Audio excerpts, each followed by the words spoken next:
Hello guys, आज मैं आप लोग को कारक को ऐसा मैं बता दूंगा, आप लोग कभी ना भूलिएगा।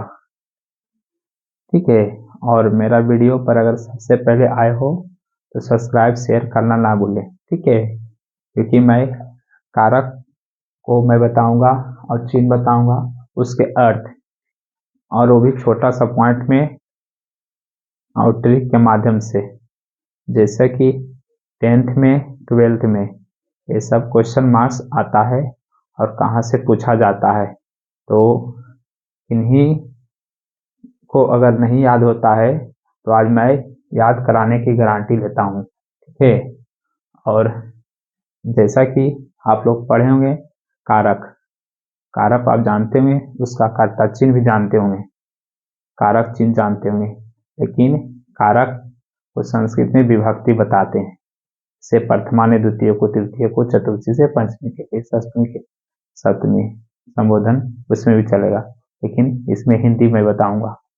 कारक हम लोग पहले जानते हैं, संज्ञा या सर्वनाम के संबंध को बतलाता है, जिससे वाक्य का प्रकट होता है, उसे हम कारक कहते हैं। समझिए कारक को। और कारक हिंदी में कितना होता है? 8 होता है। कारक हिंदी में 8 होता है, और संस्कृत में भी 8 होता है। उसमें विभक्ति के रूप में चलेगा, लेकिन हिंदी में कारक चिन्ह चलेगा। लेकिन संस्कृत में भी कारक चिन्ह चलेगा, लेकिन आप लोग को मैं बताना चाहता हूँ कारक चिन्ह। ठीक है, तो आप लोग अपने दोस्तों के पास शेयर अवश्य कीजिएगा, क्योंकि रवि सर आज ट्रिक लेकर आए हैं। तो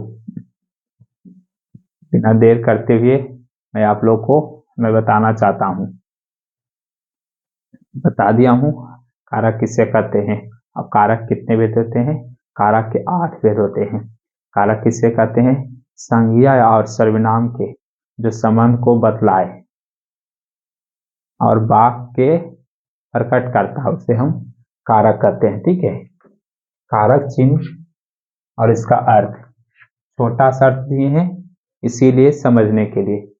जैसा कि आप लोग पढ़े होंगे 6 में, 7 में, 8 में, 9 में, और 10th तो बोर्ड आप लोग दीजिएगा, 12th बोर्ड भी दीजिएगा, और किसी भी कंपटीशन एग्जाम में कारक चिन्ह अगर पूछेगा तो आप देखिए मेरा वीडियो को, मैं किस तरह मैं बताऊंगा आप लोगों को।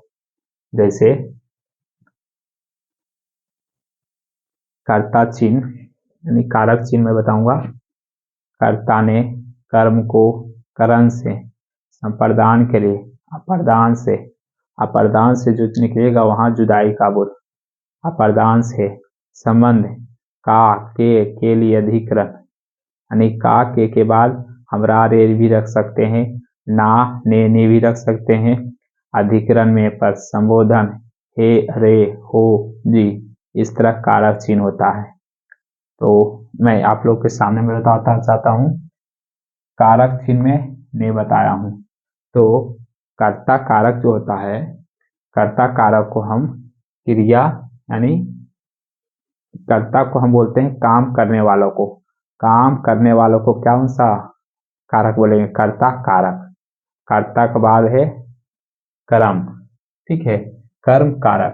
कर्म कारक को इसका संकेत होता है, यानी जिस पर काम का प्रभाव पड़े, जिस पर काम का प्रभाव पड़े उसे हम कर्म कारक कहते हैं। करण कारक में इसमें चिन्ह आएगा से या द्वारा, जिसके द्वारा जिसके द्वारा जिसके द्वारा कर्ता काम करे, जिसके द्वारा कर्ता काम करे उसे हम करण कारक कहेंगे। करण के बाद संप्रदान कारक को या के लिए इसका चिन्ह, इसको हम कहेंगे जिसके लिए क्रिया किया जाए, जिसके लिए क्रिया किया जाए उसे हम अब संप्रदान कारक कहेंगे। उसे कौन सा कारक कहेंगे? संप्रदान कारक। संप्रदान कारक के चिन्ह क्या होता है? को, के लिए, जिसके लिए क्रिया किया जाए उसके बाद आएगा अप्रधान। अप्रधान है से अलग होना, जुदाई होना, यानी अलगाव का बोध हो। ठीक है। से पेड़ से पत्ते गिरते हैं, यानी पेड़ से क्या हुआ, पत्ते गिरते, जुदाई का बोध हुआ। इस तरह इसका एग्जाम्पल आता है। और संबंध कारक, संबंध कारक में का, के, की, ना, ने, नी, रा, रे, री, ये सब कारक चिन्ह किसका आया, संपादान कारक के। इसमें अन्य पदों का संबंध बतलाएगा, इसमें अन्य पदों का संबंध बतलाएगा, उसे हम संबंध कारक बताएंगे। संबंध कारक के बाद अधिकरण कारक। अधिकरण कारक में पर, कौन सा, में पर, में पर जो होगा क्रिया का आधार चलेगा, क्रिया का आधार, क्रिया का बेस जिस पर पड़ेगा उसे हम कहेंगे अधिकरण कारक। संबोधन कारक में हम इसमें हे, हरे, हो, जी कहेंगे। इसमें किसी को पुकारने का बोध या बुलाने का बोध हो, उसे हम संबंध कारक कहेंगे। अगर मेरा वीडियो अगर अच्छा लगा होगा, कारक चिन्ह में बताया हूँ, तो सब्सक्राइब, शेयर एंड कमेंट्स अवश्य कीजिएगा। Thank you very much.